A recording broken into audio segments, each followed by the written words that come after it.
Hello,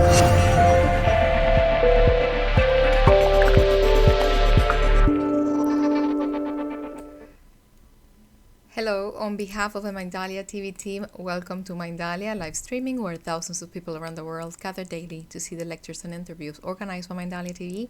We have the great pleasure of having once again with us Dan Blanchard. He is an award-winning and best-selling author, a speaker, and an educator, and he's going to be having a very interesting conversation with Myesha Collins, whom is also an author and an award-winning activist. We're not going to be delaying this any further, and we're just going to leave you with Dan and Myesha. Guys, welcome to Mindalia. How are you? Wonderful, Myrna. Thank you. So happy to be back on the show and with all the great Mindalia TV fans. And I got to tell you, the Mindalia TV fans are in for a real treat tonight with my girl Myesha Collins, all the way from LA, who's now living in Virginia. My girl Myesha, she's an award-winning activist. What's cooler than that, huh? She's a minister. How awesome is that? And she's a veteran, right? Navy, cool. This Army guy gets that. I love that Navy stuff, right? And it goes on. She's also an author, speaker, coach. She's got this really cool book called The Blue Girls Turn Gold. And she also runs a nonprofit. Oh my gosh, how could it get better than this? Myesha, welcome to the show. How are you? I'm great, great, great. Thank you so much for having me, Daniel. And hello, Myrna. Thank you. Yes, so glad you could be here. So listen, I know I just kind of touched on the tip of the iceberg. You do a lot of things, so many things. You know, you kind of I think I do like a lot of that stuff too. So I feel like we're like kindred souls, you know what I'm saying? And Yes. so I know you're gonna be doing some stuff on be talking about some stuff on empowering women. But can you tell us a little bit about your background, how you grew up and that sort of stuff? Yep. So I was born in Los Angeles. You know, the odd fact about that, I was born in Cedars-Sinai, which is also, I'm a Lucille Ball fan. And, that's where her journey ended here on life. So that's just like one of those weird facts about where I'm from. I'm from Los Angeles, California. I grew up oldest of 10. We moved to Pomona, and that's basically, yeah. So that's where I get all these different ways of thinking, because I've always had to deal with a lot of different personalities, and bossing them around. So it kind of like leadership is kind of like naturally in me. So growing up in, Los Angeles, Pomona, I love California. Like, if I could afford to be there, I would probably be there.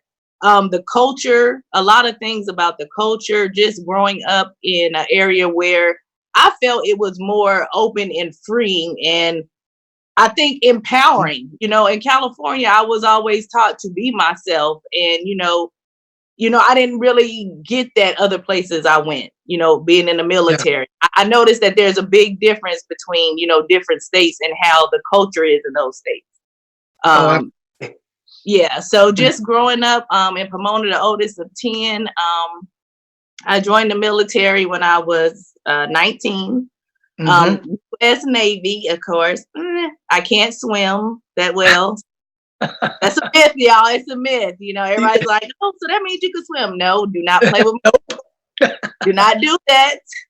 So just joined the military. I did 4 years in the military. I actually was a teen mom. I skipped over that part. Wow. I was a teen mom at 15. So my whole life, of course, at that point was different, but I've been working since I was 14 years old. So working is nothing, so that's just what I do. Yes, work, that's for sure.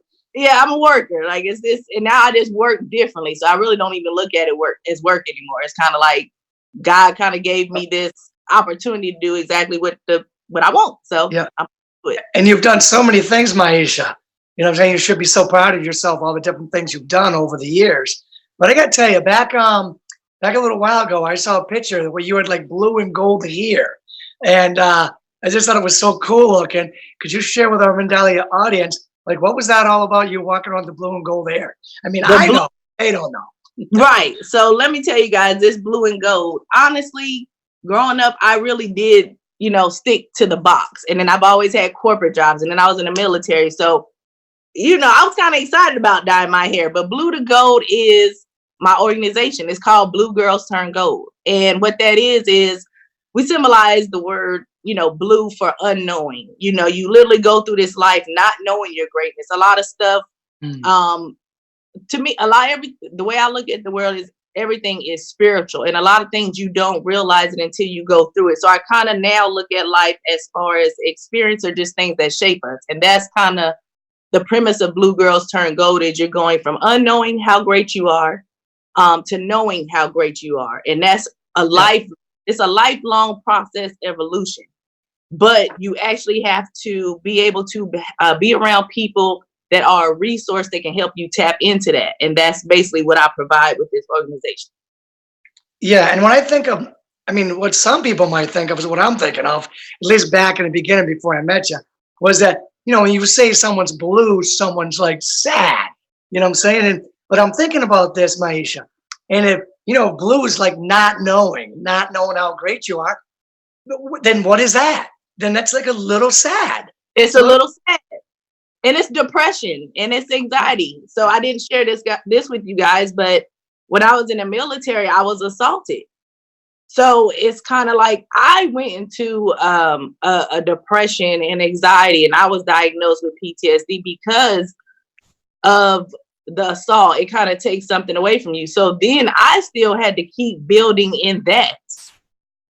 Building in that unknown sadness, which it is, because when you're not living in your greatness and you're not speaking and you're not happy, it is sad, but I try to not pull so much sadness and be like, okay, but let's focus on this goal. Let's focus on what we do know. Let's focus on how to heal. And it's spiritual, and it's so much deeper than what we see on the surface, but Yeah. So with that Blue Girl Turning Gold, that to me sounds like a much brighter future.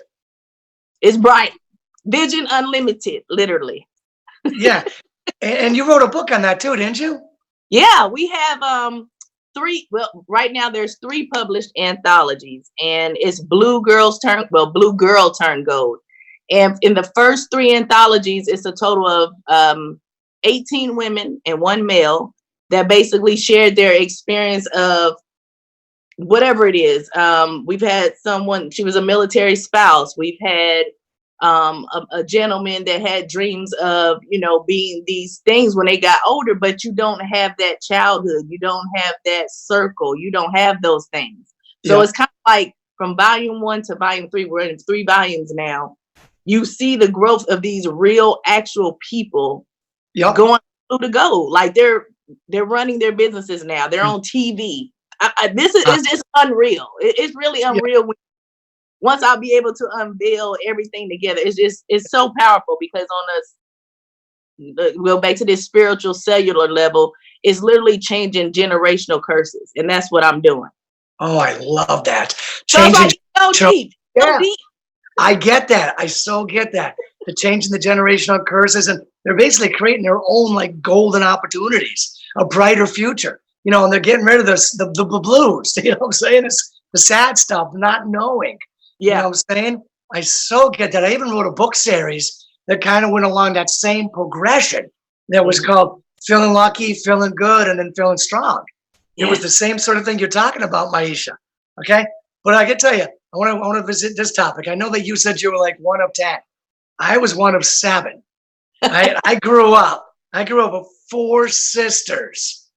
And now I'm a father with 4 daughters. Blessings. So I love it that you do the woman empowerment, Myesha. And I got to tell you a story. My first child was a girl. I've got 1 boy. He was the second child, and that was it. And it was all girls.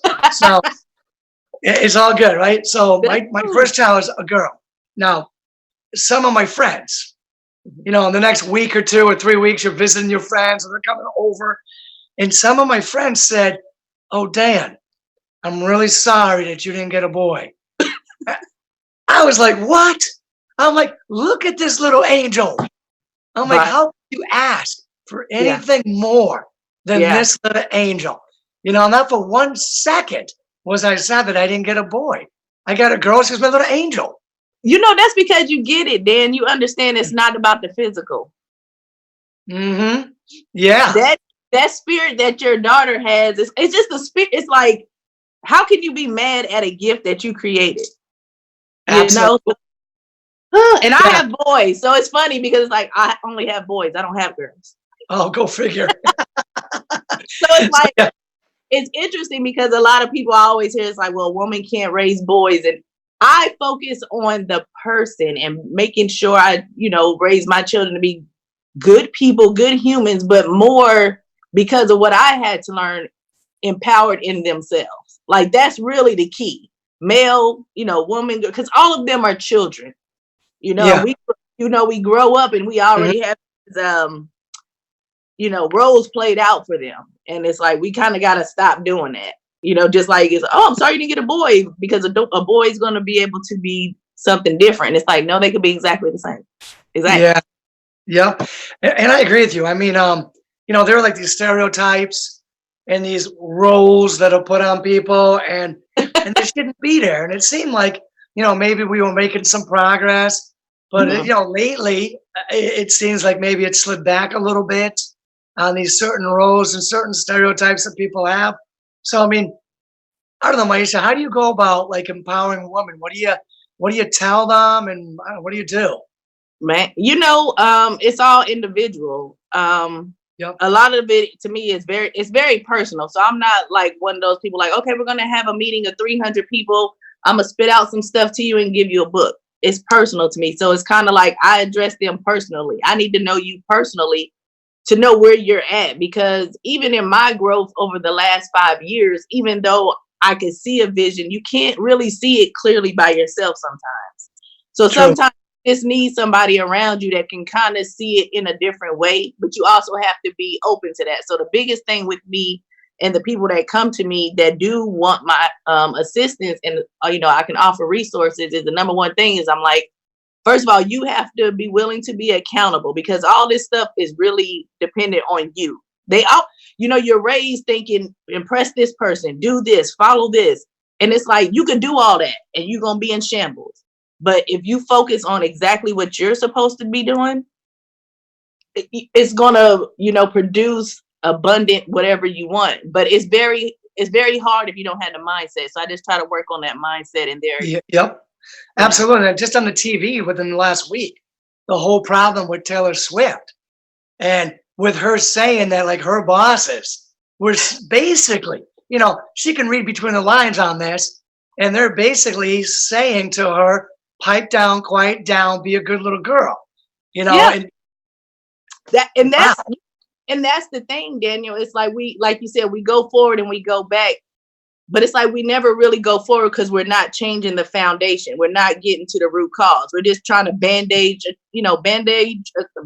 couple of things, and then, find a couple of people that, we're trying to use them as the person to speak. But it really takes everybody to speak and everybody to say, hey, we can't allow this anymore because it's not fair. And before I did Blue Girls Turn Gold, I was terminated for a position because I wouldn't just do, what I, fall in line, even if it wasn't correct, even if it was against the law, and it was like, because I was a woman, it's kind of like, well, you should just go with it. Like, what's the problem?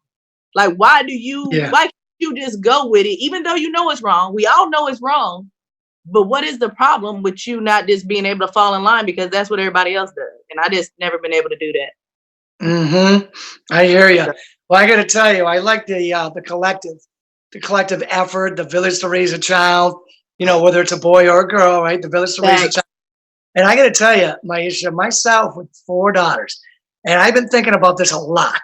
So, and I think this is going to be good advice for all the men out there. You know what I'm saying?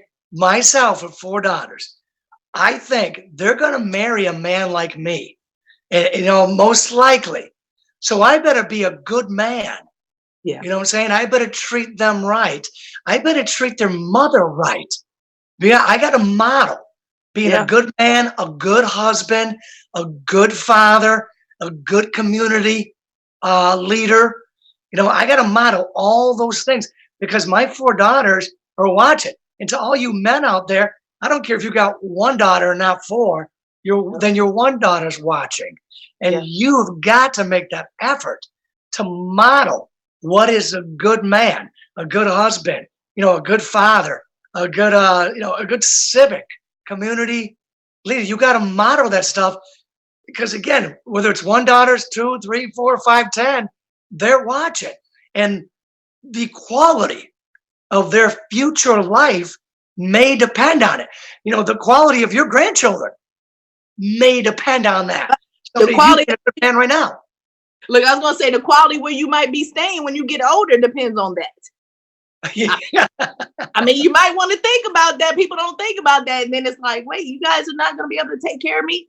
You have actually just listening to you. It's like you get it. Like you do. It's almost like you're like a superhuman. Like all those titles, everything that you do, they're looking at that like, wait a minute, we sleep. My son come in here and be like, Mom, like your clients aren't supposed to be calling you at 10, but it's good that they see this. They're supposed to see that. You know, they want to, you know, I'm like, I'm going to be an example. I ain't perfect, but I'm going to make sure you know way more than I do when I leave, you know, before I leave here, because that's my job. Yeah. You always want your kids to be better than you. You know, whether they're a boy, girl, it doesn't matter. You want every one of them to be better than you and have a better life than you. It just makes sense, doesn't it?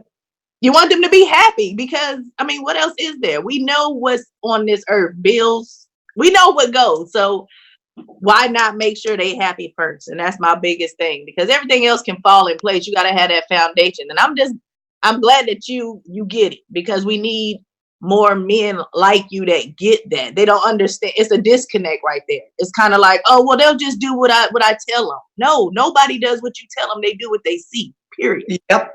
Exactly. And I'm a history teacher also. That's my one of my jobs. And every year when I'm teaching history and we talk about the Equal Rights Amendment and we talk about pay equity, I always say to all the males in my class, I say, listen up, gentlemen. I go, when you get married and you have kids, do you want one full paycheck of yours and one full paycheck of your wife's?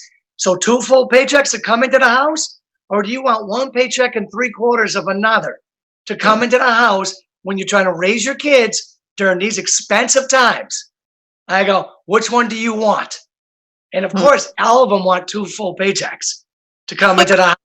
You know what I'm saying? Right. So I'm like, all right, here's the simple math. 1 + 1 = 2. Right. Hey, and look, you got the whole, you're doing history, but you're also rewriting history. So you're also giving them the tool to say, okay, you want 2. Now we're in the age where the internet, you can have 7 streams of revenue, but you can do that by yourself. So now you're teaching them that, because you do all these other things like your history, but history is changing. And they're having the tool of Daniel that's going to teach them all these other things that you know. So I commend you on that. That's pretty dope.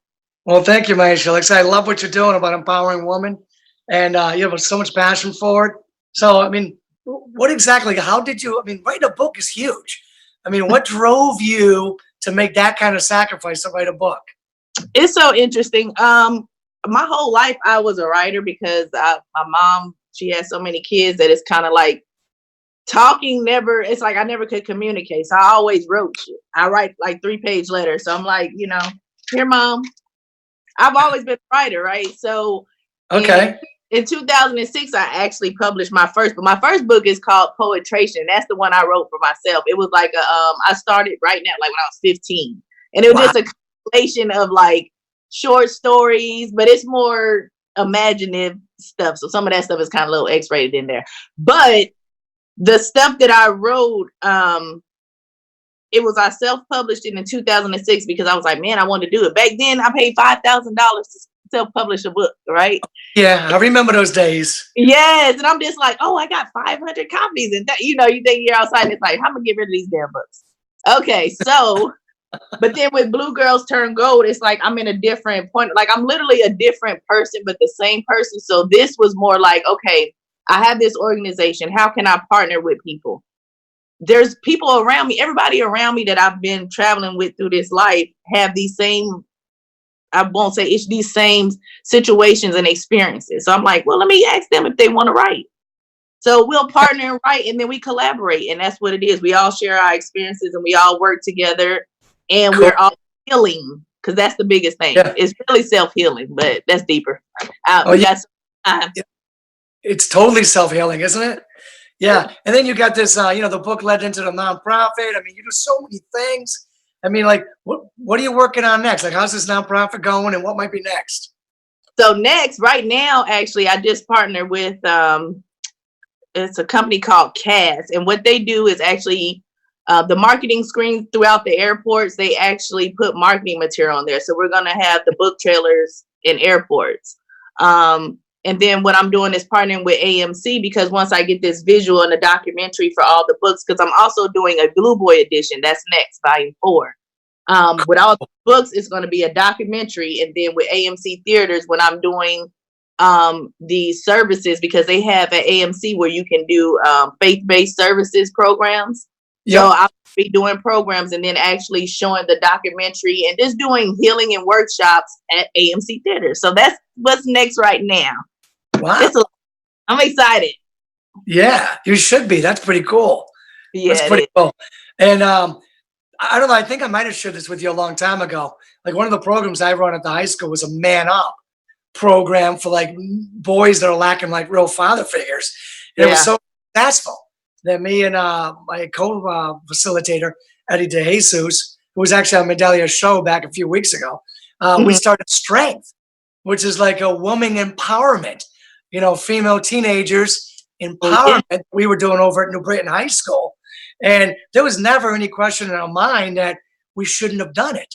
Of course you're supposed to, create this strength program to go side by side with the Man Up program.